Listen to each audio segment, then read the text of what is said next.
드루킹 추가 USB, 드루킹은 고정 간첩 같아 보인다. 다음 압수수색영장 집행. 3월 21일 경찰이 파주에 있는 느릅나무 출판사를 덮쳤을 때 드루킹 일당은 이동식 저장 장치를 화장실 변기에 넣다가 긴급 체포되었다. 이런 장면은 첩보 영화에나 나오는 장면이지 우리가 흔히 볼 수 있는 일반적인 장면이 아니다.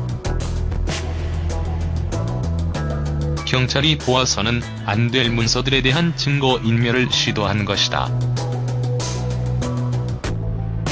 드루킹의 껍질이 벗겨지면서 속속 충격적인 상황이 드러나고 있다. 이제 의심의 여지가 없는 것은 드루킹의 배후에 도사리고 있는 세력의 정체는 거대한 조직이라는 것이다. 그 거대한 조직의 정체는 시간이 갈수록 문재인을 정점으로 하는 집권 세력을 가리키고 있다. 드루킹을 움직였던 것은 집권 세력이거나 그에 걸맞는 권력을 가진 집단임이 틀림없다.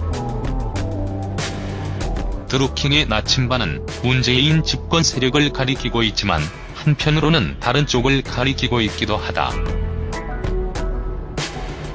드루킹은 북한의 지원을 받는 고정간첩이 아닐까 하는 의심이다. USB를 증거인멸하는 장면이나 드루킹이 주물렀던 거대한 자금, 그리고 느릅나무 출판사라는 유령회사를 본거지로 했던 것들이 고정간첩의 활동 상황과 상당한 유사점을 가지고 있다. 느릅나무 출판사는 2010년 문을 연 이래 책을 펴낸 일이 한 번도 없다. 출판사도 아닌 논객넷에서 수십 권의 전자책을 출간한 것과 비교해보라. 는 월 200만 원이었다가 2016년부터는 월 500만 원이었다고 한다. 느릅나무 출판사는 수입도 없으면서 임대료를 밀린 적도 없었다. 대한민국에서 이런 것은 정권의 지원을 받았거나 아니면 간첩만이 가능한 일이다. 느릅나무 출판사는 드루킹 일당의 아지트였다. 광주 5.18 폭동의 한 주동자였던 윤상원 일당이 아지트로 삼았던 곳은 녹두 서점이었다. 녹두 서점은 윤상원 일당이 유언비어전단을 만드는 공장이었고 광주와 외부를 연결하는 폭동의 연락소였다. 느릅나무 출판사도 드루킹 일당이 댓글을 조작하고 정권의 왜곡된 여론을 외부로 전파하는 전파소 역할을 했다. 드루킹 일당이 사용했던 핸드폰만 해도 170대였다. 드루킹 일당은 민주당 지지자들이었다.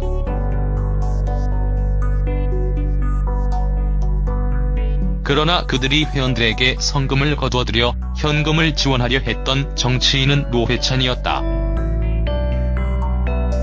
그렇다면 그 현찰은 과연 성금이 확실할까? 민주당원들에게 거둔 돈을 다른 정당 정치인에게 후원하는 것은 상식에도 이치에도 맞지 않는다. 드루킹의 성금에 정치인 후원을 빙자한 김일성 장학금이 끼어든 것은 아닐까.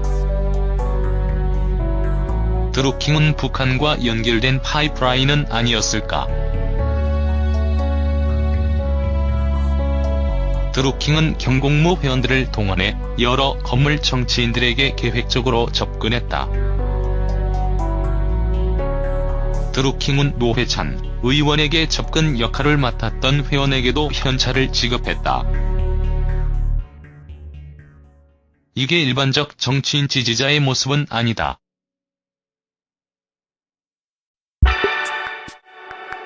그리고 드루킹이 문재인 정권에 요구했던 자리도 주 오사카 총영사 자리였다. 왜 오사카였을까?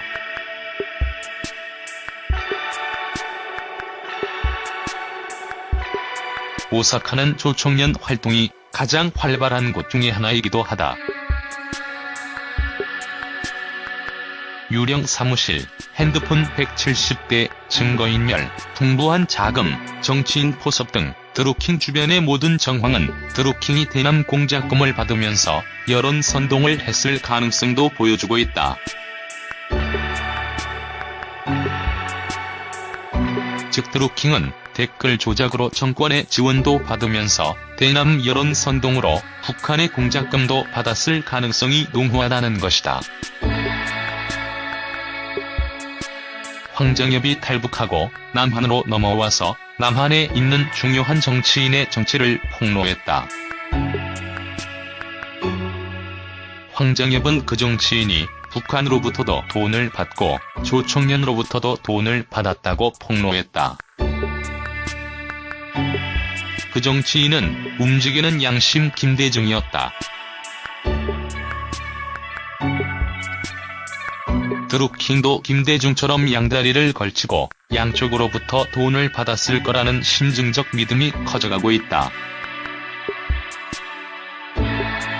오사카는 북한과의 연결하는 통로의 용도로는 안성맞춤이었을 것이다. 드루킹 일당은 무려 8년 동안 일정한 수익도 없이 활동을 했다. 댓글 조작 매크로 프로그램 하나만 해도 최소 수천만 원에서 수억 원을 호가하는 고가의 프로그램이었다.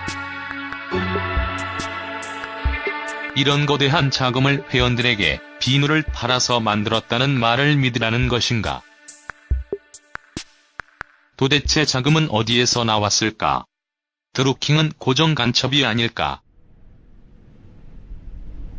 느릅나무 출판사는 과연 누구 것인가?